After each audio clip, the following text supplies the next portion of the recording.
For more reasons than one, 2025 is going to be different. It's going to be new, and some real changes are on the horizon.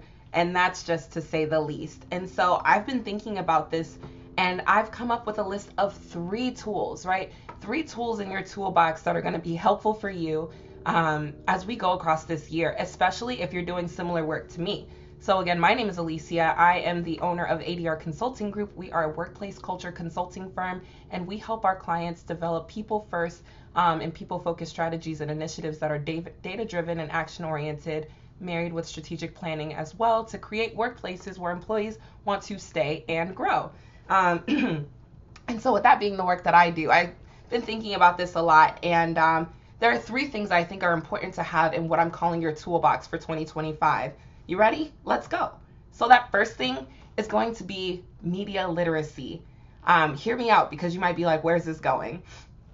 But I took a course way back in grad school, and I'm so grateful we did, because we were challenged to think about our not only media consumption, but thinking critically about who holds power, right? And so when you think about major news outlets like the ABCs, the Fox News, the NBCs, whatever that outlet might be, who owns and controls that media outlet? Because whoever holds the power also holds the purse, and vice versa.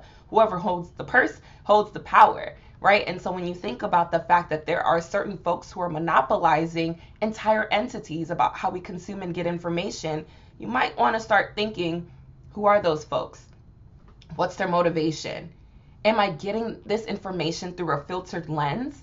And how can I get counter narratives or other stories to substantiate and really formulate a comprehensive and holistic understanding of things that are transpiring and happening? Or take that same notion and apply it to social media, to newspaper articles, to links that you might get shared. All of these sources of information, whether they be video, film, print, quick snippets on social media. In 2025, I want to encourage folks to have critical media literacy. You want to ask yourself the question of who benefits from this information, but also who's burdened by this information. You want to think critically about what might be missing or what might not be being said. What's being said is probably loud and clear, but what's not being said, right? You also want to think about who wrote this and what, like I said, what motivation they have. So in this day and age, media literacy is going to be so important. We can no longer just take headlines and run with it. We can no longer take bite-sized 20-second snippets, right? And then say that we understand things that are transpiring around us. No. We have to be diligent, and we have to be critical, and we have to read for ourselves, right? So that's going to be really important this year. Number 2 in your toolbox is going to be being purpose driven. And so that might sound really cheesy and cliche, but again, it's going to be really important as we engage in this year that you really have a good understanding of what my bigger mission is. What is my purpose? And I'm not just talking to entrepreneurs about your business's mission and purpose, but I'm thinking even about us as individuals, right? We are the ones who are navigating our own lived experiences, right? And we are the captains of our ships, per se. And so with that being said, you got to know where you're going, right? You got to know, what am I here to do? What is my mission, right? What greater purpose am I serving?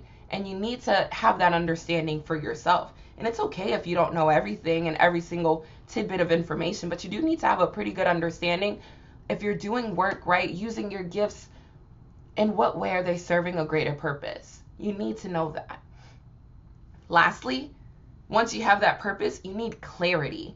So it's wonderful to know the bigger compass, the bigger maybe goalpost that you have about what you're supposed to be doing and the impact that you want to make in the world. Maybe you're doing social change work.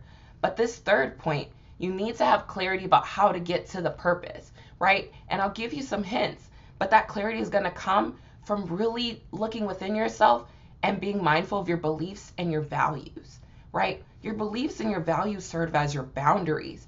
They serve as your expectations. They serve as the way that you can mark off to other people, hey, here's the lane I'm in, but this is the lane I'm not in, right? Your values will dictate where you go versus where you don't go, what you say versus what you don't say, what you listen to versus what you don't listen to. Your values and your belief system help you on your directional path towards your purpose.